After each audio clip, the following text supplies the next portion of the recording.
Hi guys, it's Dylan from Bijou Diamond Jewellery in London with another watch video, and today we're taking a look at the Rolex Daytona in rose gold with the Oysterflex strap.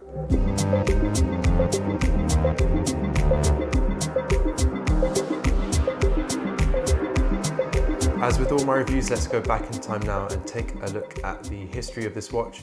I won't look too in depth at the history of this piece, as I've already done lots and lots of videos on the Daytona, so go check out one of those videos where I look more in detail. I'll just look at very basic history during this video. The Daytona kind of was derived from land speed records being set in Daytona in Florida. So the watch was named after Daytona, Florida. That was in the early 1900s. Later on, Rolex released in the mid-50s a chronograph watch that wasn't yet called Daytona. And then eventually they partnered with Daytona Racing, and in 1965, 10 years later on, they released their first official Daytona. Many famous people have worn this watch over the years. It wasn't particularly popular at first, but later on became much more popular. Most notable wearer of the Daytona, of course, is Paul Newman with his 60s and 1960s Paul Newman Daytona, and he kind of made this panda dial variation of the Daytona very famous. And not so long ago, his watch was sold at auction for a very sizable figure. But yeah, great watch, one of Rolex's most popular models. In 1988, we saw the reference 16520, but the 165 series of references for the Daytona was kind of the most important iteration or change to the Daytona that makes it look the most like it does today. Later on, we got the 1165 series, and then in 2011, we got the most relevant update relating to this watch, which was the rose gold Daytona on a strap or leather strap with a ceramic or cerachrome bezel. So that's the most similar to this watch that we're looking at today, and that's where this watch's journey started in 2011.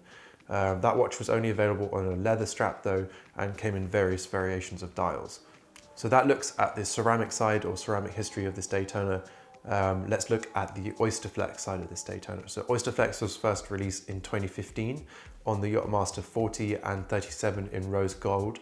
A really cool innovation step forward for Rolex. They'd never done rubber straps before. They'd only ever done leather. So this was really, really cool. I will look at the kind of makeup and design of the Oysterflex later on in this video.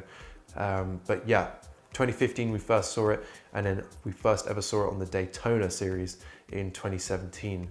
And that was actually on this, obviously, this series of models, and that was available in rose gold, white gold and yellow gold. And they phased out all leather strap options when they released this Oysterflex variant.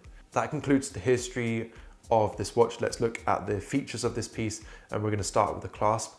The clasp is the standard Oyster clasp, lovely rose gold, half polished, half brushed finish, really beautiful clasp, wears beautifully. And that, I mean that also over time as well, that it lasts really well over time. It features only an Easy Link adjustment. It's quite small because, like I said, it only features Easy Link. You can also get, for other Oysterflex watches like the Yachtmaster 42 in white gold, a glide lock system, which is actually arguably much better because it features so much more adjustment inside the clasp. Whereas this Oysterflex can only really adjust by 5mm, and that's it. But great clasp. You do actually have some adjustment, but you just need to do it with a tool inside the clasp. Moving on to the bracelet now, which is obviously our most important feature of this watch. Rolex does call it a bracelet, not a strap. The reason being is because inside this Oysterflex strap, we have a titanium and nickel alloy blade or core inside the rubber, and the vulcanized rubber is then built around this blade / core. And essentially what that does is create extra rigidity and structural rigidity, makes the strap much more durable and lasts for much more time, and also doesn't warp with time as well. It is a really, really beautifully machined strap. You may also notice on the inside of the strap, we've got these kind of wings, and they're kind of like cushion wings basically. They help to make the strap a bit more comfortable. Sometimes people would complain about rubber straps kind of cutting in at the edges of the strap on people's wrists. This one avoids that by having these cushions which allow the strap to essentially float on someone's wrist. It reduces the amount of contact, and contact is of course what creates irritation on the skin. So that's definitely helped massively with making the strap more comfortable. The cushions are really squishy as well, so it means it doesn't push away from your wrist, it just gently kind of rests on your wrist, which is really, really nice. The cushions also back up as ventilation as well. Rubber is a very unbreathable material, and so compared to a bracelet, when you wear this in the summer, it can sometimes really irritate your skin or trap a lot of sweat. So Rolex has created these vents through the cushions to allow airflow to still circulate through your wrist and the watch. Moving now onto the case, we have a really nice, all polished, almost all polished, 18 karat rose gold or ever rose gold case. Obviously, ever rose is Rolex's own rose gold, which is a lovely, lovely rose gold. It's kind of more pink than other rose golds due to the higher copper content. Very, very nice. Some people don't like it, some people love it. I think it's really beautiful. The polish case is lovely on this piece. We obviously have our chrono pushers and the kind of the classic Daytona look here. Moving up onto our bezel, we've got a very nice black Cerachrome or ceramic bezel, obviously introduced, like I said, in 2011. And the ceramic has been very popular, not just in the Daytona line, but also all across the lines or sports lines, with Daytona, GMT Masters, etc., purely because of its real amazing durability and how hard wearing it is. It doesn't fade with time. The color doesn't fade at all. It's very difficult to scratch due to its incredible hardness rating, almost as hard as diamonds, one of the hardest materials on earth. So that helps it stay looking fresh and nice for as long as possible. The issue that we often found with gold Daytonas, if you look at many gold Daytonas that are used, that are 10, 15 years old, you'll see that most of the writing on the bezel or the tachymeter is now worn away. The ceramic obviously will stay fresh forever.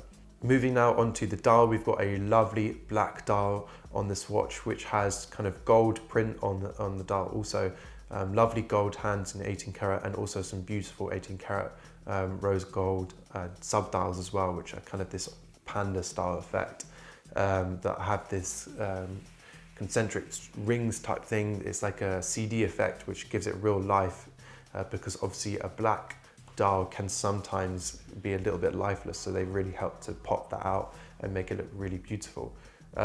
Very, very nice watch overall. The design is beautiful. I love the fact that on this one that we're looking at today, we've got that black strap with the Oysterflex, we've got the black bezel, and then our black dial. It just looks very smart. It's very understated for a rose gold watch. It's kind of like the RM40 in a way, Yachtmaster 40 in a way, being a bit more understated despite the fact it's rose gold. This is probably one of my favorite ones in the collection, this rose gold variation. I do love the rose gold dial as well. I think all of the Oysterflex options for Daytona are absolutely beautiful. I think probably my favorite one is the white gold with the kind of steel dial. I think that's a very, very beautiful watch. All of them are fantastic though, and obviously the introduction of the meteorites this year has made it even more interesting, and the dial lineup. So yeah, a really, really cool piece overall. I really love it. It sits beautifully on my wrist at 40 millimeters. I definitely would own this piece as well. Even though it is a little bit more on the higher end price-wise, I think I personally would maybe rather something from Patek Philippe if I was looking at that price point. But nonetheless, it is a lovely piece, and if you're looking for something that is pretty versatile, you could wear with all sorts of different outfits. That is still casual, but also smart with the darker side. You know, the black and the rose gold is a very smart look.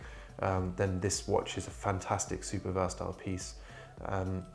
You just could potentially get a lot more for your money looking elsewhere in the collection or from other brands. Thanks guys for watching. Let us know in the comments what you think of this watch. Would you own the rose gold? Would you own this dial or the meteorite dial? Would you own the white gold? Would you maybe own another watch in the collection? Let us know in the comments. And as always, if you're interested in this watch or any other watch in the Rolex collection, then don't hesitate to contact us. Our details are in the description and also the end of the video. It'd be a pleasure to call that watch into stock for you.